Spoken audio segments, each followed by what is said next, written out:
Well, I told you this was a special day in my life that I wanted to have you celebrate with me. And I think it could well be said, I would say, that 50 years ago today was the most important day of my life. Now, you might say, how could anything be more important than the day you were born? Well, I shall tell you why I think so. That was the day that I made a commitment to Jesus Christ that has changed everything for me and for him. Well, yes. And for you, and all of you. Um, I love this time of year. At Christmas, I always felt a closeness to God, and it was the music. I loved Christmas because the music just made me feel like God was close. And I always wanted to hang on to that feeling. But January came, decorations went away, that kind of feeling went away. I didn't know then what I was having was an emotional experience. That was, emotions, they were up and down all over the place.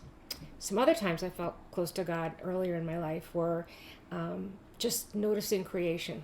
Now, your dad is really the naturalist, and I'm so glad that he took us for walks in woods and, made us look close up at leaves and plants and things like that. But I wasn't that observant, but I just knew, looking at the world around me, there had to be a creator, and I wanted to know him.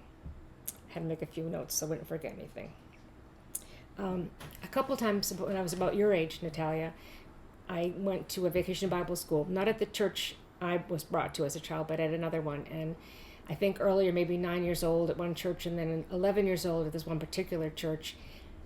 I don't really remember it other than there was something special about it. What I do remember is when it was over, the college kids that had kind of run it came to visit my mom and talk with her, and they were talking about me, and I kind of overheard them, and there was something about it had been a special week for me, and they wanted her to know that. And then when I was about your age, Rocco, a couple of interesting things happened. Freshman year of high school, I was invited to a party, as were a lot of people, at some girl's house, and I couldn't go because I had a previous commitment. I was going to a youth group at church during those days, and even though I didn't get all that much out of youth group because it's mostly social, I had made a commitment. And my mother said, you have this commitment, no, you can't go to the party. Well, I never got asked to any other parties in high school. That group of kids partied for 4 years, and they got into some stuff that wasn't cool. And I think God was protecting me, because I don't know if I would have been strong enough to say no to some of the things that they did. Another thing that happened sophomore or junior year of high school, we had a thing called a career day. Now, I don't know if they have those anymore. And it boggles my mind that among all these things you could go to in the different rooms, you could go find out what it was like to be a policeman, a fireman, an insurance agent, or whatever. There was one that said something about Jesus. And I went there because I had this interest my whole life. And two guys were in there who had been drug addicts. And they were no longer drug addicts. They were full of life and full of this vibrancy that was very attractive to me. And so after their talk, they kind of told what happened to them. You could bow your head, you could say a prayer. I did it. I think I was sincere. But again, it was kind of like the after Christmas fades away thing. After a while, I sort of forgot about it. I didn't really do anything with it. Then I got to be a freshman in college. Took a comparative religion class taught by the minister of the own church that I went to. And he said, okay, well, no, that was a class, but then he had an optional Bible study. And the first week he said, okay, you read the book of Genesis, come back next week, we'll talk about it. So we did. We came back and he said, you can believe this, but not this. And I thought, who gets to decide what part you can believe, what part you don't have to believe? That left me with some questions. But a few weeks later, a girl who I'd met earlier that year, who we'd gotten in a conversation with, and we both had this odd desire in our lives to know if God was real. She'd heard of this group that was meeting in somebody's home. She invited me on a Saturday night. I went in, basement of this family home, filled with teenagers. I was actually old in the group, and most of them were a little bit younger. They sang, they shared stuff, they talked, and I thought to myself, these people are alive. I'm dead by comparison. They had a quality of life that was just like, it was like those two guys that heard back in high school that shared their stories of being delivered. And that night, I'd heard this a few times already in my life, but that night it was a perfect convergence of what was said, which I can't remember, and how I responded, and I knew I made a decision with my will. I'd already had emotional experiences. I'd had some head knowledge. I maybe had an understanding with my mind, but that night it was like, I am going to commit to know God, to know Jesus. I believe it. It's real. I don't know what it's going to mean, but I know I'm all in. And so I did. And started reading the Bible because that's what the folks told me to do. And probably about a year before it meant much of anything to me, I just did it because I'd been kind of told that's what you do. And meanwhile, I'm getting together with these people, the Saturday night group. There was another Friday night group. There was a group on our college campus. And after probably a year of reading and just not feeling like I was getting a lot out of it, I read something that seemed personal to me. Or I read it and I took as a reaction, this could be personal to me. I could have this kind of direction from God, like I'm reading about. And since he's sitting next to me, I'll share with you what that was. It was a story in the scripture of where Abraham sent out his servant to get a bride for his son. And when I read that, I thought, God, could I do that? Could I ask you for that? Could I not have to date around like I see people doing and end up heartbreak after heartbreak? So I asked him for that. Well, funny thing is, shortly thereafter, a fellow from the church I went to asked me out.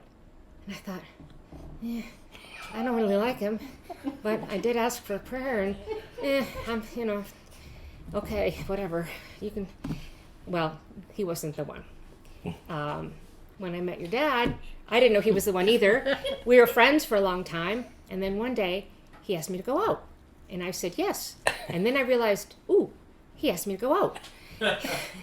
And so we went out, and I shared with him that night that I had asked God, and that I thought he was the answer. Now that should have scared anybody away, but he said, "Oh, okay," and within a couple weeks he'd had the same message. This is off track of what I was going to say.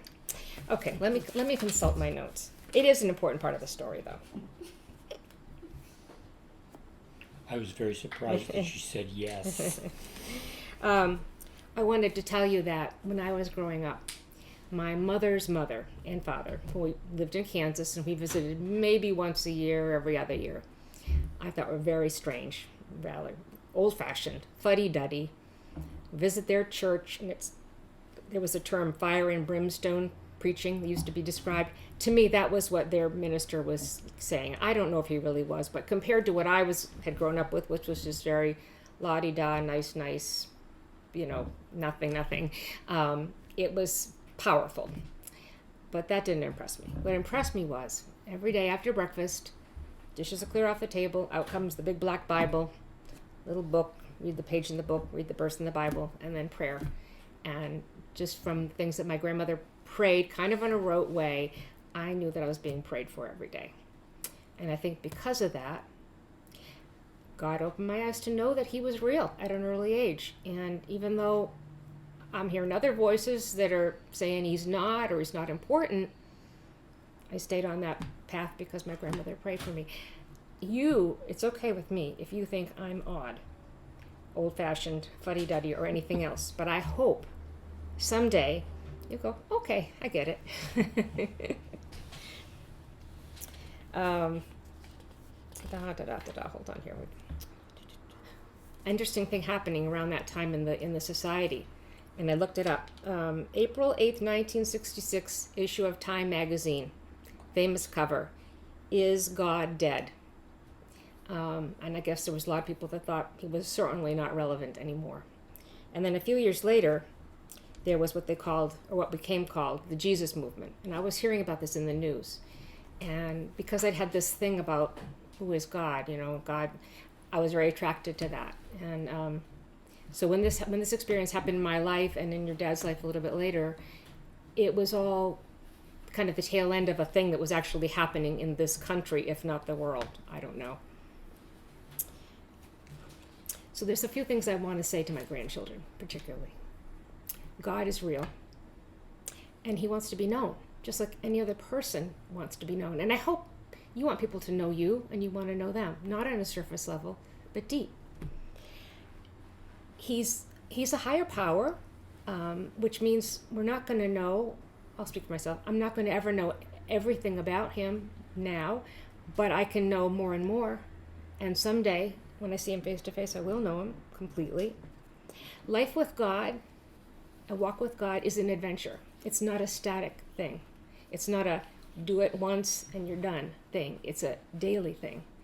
And the Bible is so simple on one level that a child can understand the message, but it's so complex that a person can read it and study it and discuss it and their whole life. And there's always more and more and more. And you might hear us talk about doing Bible study or going to Bible study. You might think, ugh, what could be, who would want to go to study anything on their own time? Well, you know what it's like to have a passion for something, for art, for taekwondo, for other physical things, for cooking.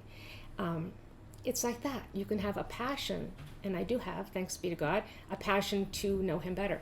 I haven't been a very good student of the Bible and of the Lord. I've been on the lazy side. I've been content with a lot of times other people's experiences, honestly. I really get a lot out of reading other people's walks with God more than sometimes pursuing my own. But it's not over. I'm not done, and he knows it and accepts me.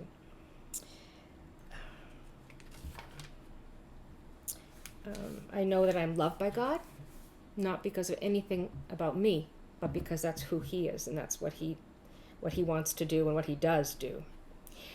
I think that if you talk to anybody, or you read their works if it's a writer, if you get down to the bottom of it, there's only two philosophies to build your life on. One is that there is a God, and the other is that there is no God. And there's actually verses in the Bible that address that. One says the fear of the Lord, and that doesn't mean being afraid, but the respect, reverence, knowledge of him is the beginning of wisdom. The other one says, the fool says in his heart, there is no God. And no matter what we may say, our lives will show, or if we're honest or people are honest, you're either on one of those two foundations. And I just hope and pray that you will choose to live as though there is a God. And if there is a God, and he's higher than me and higher than you, he deserves to be studied, learned, communicated with, listened to, explored, appreciated, heeded, walked with, trusted, obeyed. He deserves to be highly regarded, not an afterthought. It's true that he's our helper, but he's more than that. It's true that he says he's our friend, but he's more than that.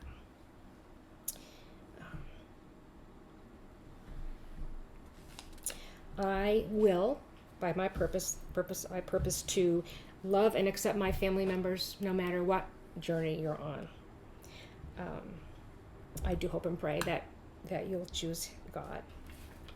Oh, that's the last thing I wrote. I do have some stories. We've all read The Lion, the Witch, and the Wardrobe, right? One of our family favorites. One little bit from the last page. This is when the children come back through the wardrobe and find themselves in the room, and it seems like they've never left, and they talk to the professor about it later. And he says, yes, of course you'll get back to Narnia again someday. Once a king in Narnia, always a king in Narnia. But don't go trying to use the same route twice. Indeed, don't try to get there at all. It'll happen when you're not looking for it. And don't talk too much about it, even among yourselves. And don't mention it to anyone else unless you find that they've had adventures of the same sort themselves. What's that? How will you know? Oh, you'll know all right. Odd things they say, even their looks, will let the secret out. Keep your eyes open. Bless me, what do they teach at these schools? There's no one way to get on the path to get to know God. He is infinitely amazing. It has an infinite way and a personal way to reach each person. So the things I shared may mean nothing to you, but I just hope and pray that you'll be open to whatever he wants to show you. And the other thing I wanted to read, this is from the last book. This is when the, what is their last name? Pevensey or something like that? When the family all has died and they're in heaven, but they don't understand what's happening. It says, "It is as hard to explain how this sunlit land was different from the old Narnia as it would be to tell you how the fruits of that country taste. Perhaps you will get some idea of it if you think like this. You may have been in a room in which there was a window that looked out on a lovely bay of the sea, or a green valley that wound away among mountains. And in the wall of that room, opposite to the window, there may have been a looking glass. And as you turned away from the window, you suddenly caught sight of that sea or that valley all over again in the looking glass. And the sea in the mirror or the valley in the mirror were in one sense just the same as the real ones, yet at the same time they were somehow different, deeper, more wonderful, more like places in a story you have never heard but very much want to know. The difference between the old Narnia and the new Narnia was like that. The new one was a deeper country. Every rock and flower and blade of grass looked as if it meant more. I can't describe it any better than that. If you ever get there, you will know what I mean."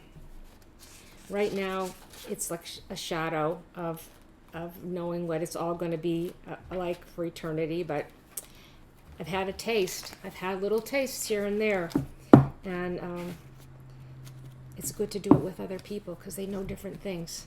This is the last thing I want to read to you, and this is so cool because I have believed this analogy for a long time. I was at the library book sale today, and I found this book. I've never had it in writing. I did look it up on the phone later on, but I think this is a really cool version. It's called The Blind Men and the Elephant. Long ago and far away there lived 6 blind men. Although these men could not see, they learned about the world in many ways. They could hear the music of the flute with their ears. They could feel the softness of silk with their fingers. They could smell the scent of food cooking and taste its spicy flavor. Together they took care of their home, and they were very happy. Then one day the blind men heard some exciting news. The prince had received a new elephant at his palace. The blind men had heard of elephants, but they had never met one. They did not know what an elephant was like. "Let us go to the prince's palace," said one of the blind men. "Then we can find out what the elephant is really like." Off they went. It was a long walk to the palace. The blind men grew hot and thirsty, but they did not stop. They could not wait to touch the elephant. Finally, they reached the palace. A guard came to greet them. The blind men told them why they had come. "Of course you may touch the elephant," said the guard. "I am sure the prince will not mind." The guard led the 6 men to the animal, which stood quietly in the garden. The first blind man touched the elephant's side. "It is strong and wide," he thought. "I think an elephant is like a wall." The second blind man touched the elephant's long, round trunk. "Oh, it is just like a snake," he decided. The third man grabbed the elephant's smooth ivory tusk. "Why, an elephant is as sharp as a spear." The fourth man held the elephant's leg. He thought it was round and firm as a tree. The fifth blind man held the elephant's ear. The ear was very, very big. The elephant flapped it gently. The fifth man laughed. "It's just like a fan." The sixth man touched the animal's long, thin tail.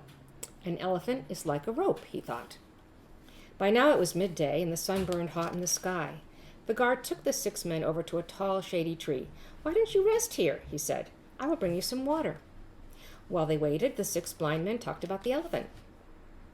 "No one told me that the elephant is like a wall," said the first man. "A wall?" said the second man. "Oh, no, it is like a snake." The third man shook his head. "An elephant is clearly like a spear." "What?" said the fourth man. "An elephant is like a tree." The fifth man started to shout. "A wall, a snake, a spear, a tree, you are all wrong. An elephant is like a fan." "No, it is like a rope," yelled the 6th blind man. The sound of angry voices filled the garden. It was the sound of the 6 blind men fighting about the elephant. "A wall, a snake, a spear, a tree, a fan, a rope." All the noise woke the prince. He had been taking his midday nap. "Quiet," he called. "I am trying to sleep." "We are sorry," said the first blind man, "but we cannot agree on what an elephant is like. We each touch the same animal, but to each of us, the animal is completely different." The prince spoke gently. "The elephant is a very large animal. Its side is like a wall. Its trunk is like a snake. Its tusks are like spears. Its legs are like trees. Its ears are like fans, and its tail is like a rope. So you are all right, but you are all wrong, too. For each of you touched only one part of the animal. To know what an elephant is really like, you must put all those parts together. The blind man thought about the prince's words and realized he was very wise. I will tell you something else about an elephant, said the prince. It is very good to ride on. Now, will you ride on it all the way home? So they did. I'm not interested in arguing with anybody about what they know about God, because it may be different than what I know. I love to listen or read to a good, logical, well thought out argument with points. I'm not smart enough to entertain one myself, so I don't even start. But what I do like knowing is, what do you know about God? What does your experience? What have you learned about him? And when I meet new people in the context of church or something like that, and I get a chance to get that's what I want to know. You tell me what you know. I'll tell you what I know. Because together we know more than we know individually. And we don't know it all yet, but we will. So that's what I wanted to say. It's been 50 years since I made that decision. And thanks for being here.